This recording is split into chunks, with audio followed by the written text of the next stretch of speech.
Hello बच्चों, welcome to mega mind academy. बच्चों जैसा कि हमने अपने इस चैनल पे बीएससी बीसीए या इंजीनियरिंग जो मैथ्स होती है उसका भी सलूशन देना शुरू कर दिया है। बच्चों अभी आपके बीसीए या बीएससी में सेमेस्टर वाइज एग्जाम भी शुरू हो चुके हैं और आप ही ने डिमांड करी थी कि अब उसका भी सिलेबस यहाँ पे थोड़ा सा दिया जाए हमें। तो बच्चों हमने जो पार्ट 1 अभी दिया था आपके सिलेबस का, वो था बच्चों टॉपिक मैट्रिक्स। मैट्रिक्स के पार्ट 1 में हमने आपको पढ़ाया था कि मैट्रिक्स क्या होती है, कैसे दिखाई जाती है, यानी रिप्रेजेंटेशन उसका क्या होता है, उसकी बॉडी क्या होती है, उसके अंदर एलिमेंट किस तरह से लिखे जाते हैं, है ना। और हमने टाइप्स ऑफ मैट्रिक्स भी आपको कुछ कराए थे। जो वीडियो था बच्चों किसी कारण से टर्मिनेट हो गया था, तो टाइप्स ऑफ मैट्रिक्स में हम लोग पहुंच चुके थे ट्रायंगुलर मैट्रिक्स में। तो ट्रायंगुलर मैट्रिक्स का पार्ट 2 जो या दो तरह की होती है बच्चों ट्रायंगुलर मैट्रिक्स, अपर और लोअर। तो उसमें एक हमने आपको बता दिया था, एक नहीं बताया था। जिन लोगों का मैट्रिक्स में टाइप्स पढ़ना है वो पार्ट 1 में वापस जाके देख सकते हैं, मैंने अपलोड कर रखा है। ठीक है, तो बच्चों शुरू करते फिर आज का सेशन। साथ ही साथ जो भी नए हैं चैनल को सपोर्ट करें, सबके साथ शेयर भी करें बच्चों। तो अपर ट्रायंगुलर अगर बच्चों मैट्रिक्स है, ऐसी एक मैट्रिक्स होती है जो कि स्क्वायर तो है ही। तो इस तरह से बच्चों आपको मैट्रिक्स दिख रही होगी।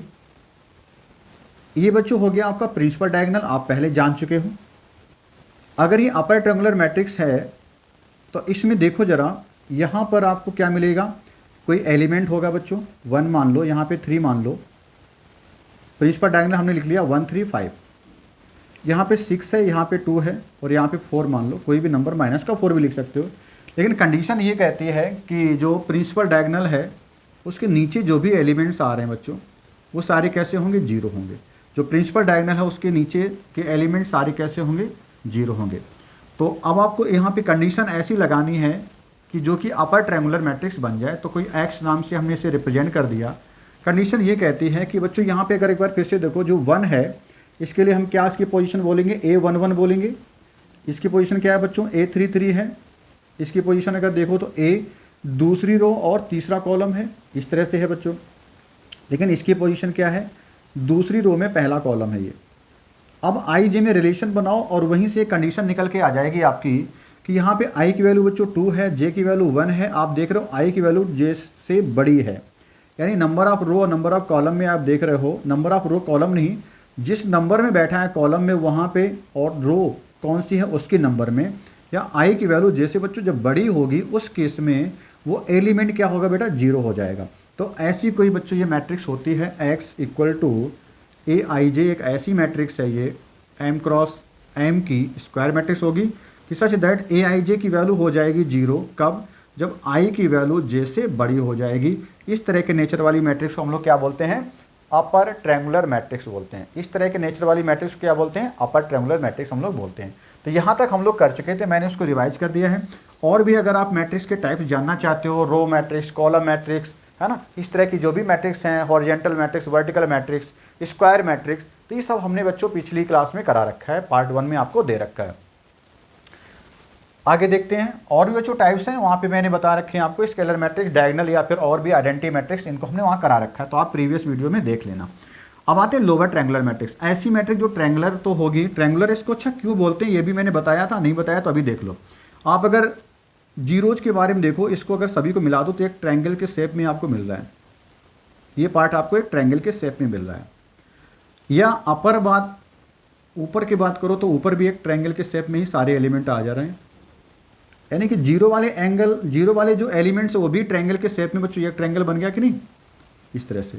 ऐसे ऊपर जो एलिमेंट्स हैं प्रिंसिपल डायगोनल को मिला करके वो भी एक ट्रायंगल के फॉर्म में सारे एलिमेंट आ जा रहे हैं। तो आप देख रहे हो कि आपके जो एलिमेंट्स आ रहे हैं वो ऊपर वाले ट्रायंगल में आ रहे हैं, या जीरोज आ रहे हैं वो सारे नीचे वाले ट्रायंगल में आ रहे हैं। नीचे वाला ट्रायंगल कैसे पता चलता है, प्रिंसिपल डायगोनल के नीचे ही ट्रायंगल बन रहा है जो कि कैसा है, जीरोज वाला है। तो इस तरह से कुछ इसका नाम रखा गया होगा ट्रायंगुलर मैट्रिक्स।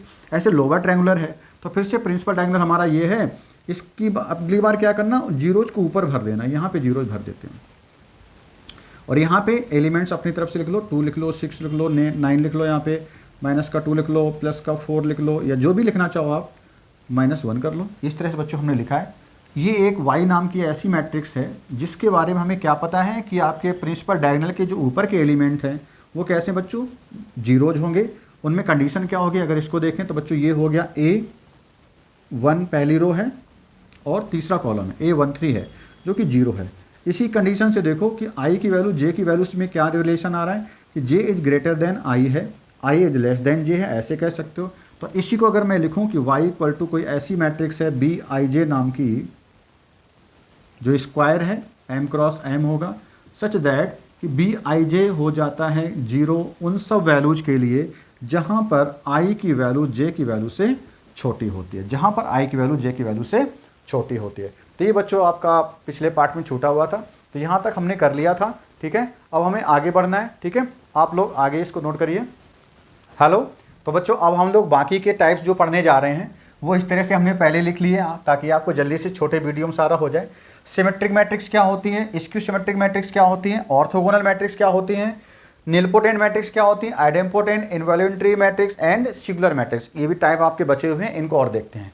तो वन बाय वन देखते हैं बच्चों। सिमेट्रिक मैट्रिक्स, बच्चों आपको ध्यान रखना है, कोई मैट्रिक्स अगर है, एक स्क्वायर मैट्रिक्स है, अगर उसका आप ट्रांसपोज निकालते हो, ट्रांसपोज को डैश से लिखते हैं या फिर कहीं कहीं पे एक ही पावर टी भी लिखते हैं, तो अगर किसी का ट्रांसपोज आप निकालो वो उसी के अगर इक्वल आ जाता है तो बच्चों ए मैट्रिक्स क्या होती है, एक सिमेट्रिक मैट्रिक्स होती है। एग्जाम्पल के तौर पे अगर मैं कोई मैट्रिक्स लेना चाहूँ, सपोज करो ए मैंने एक मैट्रिक्स ली, इसे हटा देते हैं, यहाँ पे देखिएगा मैंने एक मैट्रिक्स बच्चों ली है 1 2 4, यहाँ पे भी 2 लिखें, यहाँ पे कुछ और नंबर ले लो, चलो 5 लिख लो, यहाँ पे 6 लिख दो। तो कुछ इस तरह से बच्चों आपकी एक मैट्रिक्स बनती है जो कि क्या है, ये सिमेट्रिक मैट्रिक्स है। अब देखो कैसे मैंने कहा सिमेट्रिक है, ये प्रिंसिपल डायगोनल बच्चों आपका है, जो यहाँ पे एलिमेंट बैठा है वही एलिमेंट अगर यहाँ पर भी हो, जो यहाँ पे एलिमेंट बैठा है वही एलिमेंट अगर यहाँ पर हो सेम, और ये एलिमेंट इसके अगर बराबर हो सेम, तो बच्चों ऐसी मैट्रिक हमेशा क्या बनेगी, सिमेट्रिक मैट्रिक्स ही बनेगी।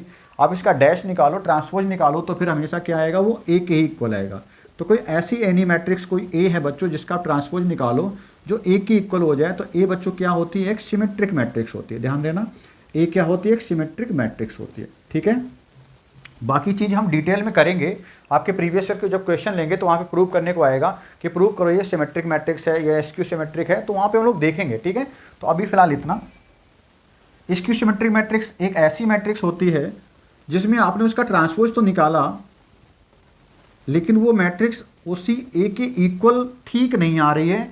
अगर आप कंपेयर करोगे तो साइन वाइज उसमें चेंजेज आएंगे। साइन वाइज कैसे चेंजेज आएंगे, आपको दिख रहा होगा कि जो नंबर उसके अंदर लिखा है माइनस में, प्लस में, इस तरह से कुछ चेंज आ रहे होंगे। यानी आपने अगर सारी मैट्रिक्स में देखा है तो साइन वाइज अपोजिट साइन आता है, यानी कि ट्रांसपोज निकालोगे तो माइनस ए के अगर इक्वल आ जाए तो वो मैट्रिक्स आपकी ए फिर कैसी है, स्क्यू सिमेट्रिक मैट्रिक्स है बच्चों। तो फिर ए मैट्रिक्स आपकी कैसी है, स्क्यू सिमेट्रिक मैट्रिक्स होती है। अब देखते हैं ऑर्थोगोनल। ऑर्थोगोनल मैट्रिक्स बच्चों क्या होती है, अगर कोई मैट्रिक्स ए है उसी का आप ट्रांसपोज निकालो, ए डैश निकालो या ए की पावर टी, जैसे भी आप लिखते हो। सिमेट्रिक या ट्रांसपोज को बच्चों हम लोग ए डैश से भी लिखते हैं। ट्रांसपोज क्या होता है, ट्रांसपोज होता है बच्चों किसी मैट्रिक्स को, उसके रो या कॉलम को आप इंटरचेंज कर दो। रो या कॉलम को क्या कर दो, आप इंटरचेंज कर दो, कॉलम को रो बना दो, रो को कॉलम बना दो, तो बच्चों कौन सी मैट्रिक्स आपको मिलती है, एक ट्रांसपोज मैट्रिक्स मिलती है, ठीक है। ऑर्थोगोनल मैट्रिक्स क्या होता है, आप किसी मैट्रिक्स ए का उसके ट्रांसपोज से मल्टीप्लाई कर दो और बच्चों को क्या आ जाए, आइडेंटिटी मैट्रिक्स आ जाए, तो फिर ए आपकी मैट्रिक्स कौन सी मैट्रिक्स होती है बच्चों, ऑर्थोगोनल मैट्रिक्स होती है। नेक्स्ट आता है यहाँ पे निलपोटेंट ले लेते हैं। कोई मैट्रिक्स बच्चों अगर ए है, आप उसका स्क्वायर निकालो या क्यूब निकालो या कोई पावर आप निकालो, ऐसे मल्टीप्लाई बार बार करते रहो, 2 बार 3 बार 4 बार, कभी करते करते आपको एक नल मैट्रिक्स मिल जाए। तो आपने किसी मैट्रिक्स को के टाइम्स अगर अपने आप से मल्टीप्लाई कराया और उसकी वैल्यू कितनी आ जाती, नल मैट्रिक्स आ जाती। जो ओ लिखा बच्चों ये नल मैट्रिक्स होती है। टाइप्स ऑफ मैट्रिक्स मैंने प्रीवियस लेक्चर में बता रखा है। तो अगर ऐसे आपको नल मैट्रिक्स मिल जाए तो वो फिर मैट्रिक्स ए जो होती है आपकी निलपोटेंट मैट्रिक्स होती है, और के जो होता है वो इंडेक्स या ऑर्डर होता है उस मैट्रिक्स का।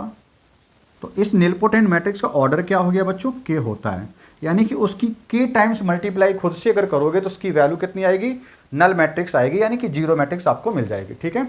आगे देखते हैं बच्चों, आइडेम्पोटेंट लिखा है। आइडेम्पोटेंट मैट्रिक्स अगर कोई ए है सपोज करो, तो आप उसका खुद से ही मल्टीप्लाई कर दो, यानी ए स्क्वायर आप निकालो और वो कितना आ जाए बच्चों, ए आ जाए। अगर किसी मैट्रिक्स का स्क्वायर उसी मैट्रिक्स के इक्वल आ जाए तो वो मैट्रिक्स आपकी होती है आइडेम्पोटेंट होती है। जितनी सारी आइडेंटिटी मैट्रिक्स हैं वो आइडेम्पोटेंट मैट्रिक्स के एग्जाम्पल होते हैं, ठीक है।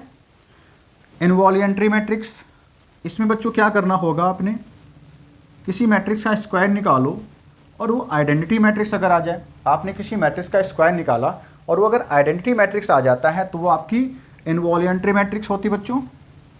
स्क्वायर निकाला, आइडेंटिटी मैट्रिक्स मिल जाए, ठीक है। नेक्स्ट है, लास्ट है, जिससे आज हम लास्ट करेंगे, सिंगुलर मैट्रिक्स है। सिंगुलर मैट्रिक्स ऐसी कोई स्क्वायर मैट्रिक्स है बच्चों जिसकी आप डिटर्मिनेंट वैल्यू निकालो। मैंने क्या बोला, कोई एक ऐसी मैट्रिक्स है जिसकी आप डिटर्मिनेंट वैल्यू निकालो और वो कितनी आ जाए बच्चों, 0 आ जाए, तो वो बच्चों मैट्रिक्स होती है ए सिंगुलर मैट्रिक्स। और अगर 0 नहीं आ रहा है तो वो होती है बच्चों नॉन सिंगुलर मैट्रिक्स। तो यहाँ तक हमने टाइप्स देखे हैं, जो इंपॉर्टेंट टाइप्स हैं वो आपसे एग्जाम में पूछे आते हैं। तो आज की वीडियो में यहीं तक करेंगे, नेक्स्ट पार्ट में हम लोग और इसके आगे लाएंगे। अभी हालांकि Hermitian matrix, skew Hermitian matrix, ये सब बाकी है, इन पे अभी क्वेश्चंस भी बाकी हैं, तो हम लोग मिलेंगे नेक्स्ट पार्ट में। मिलते हैं आगे बच्चों, थैंक यू वेरी मच।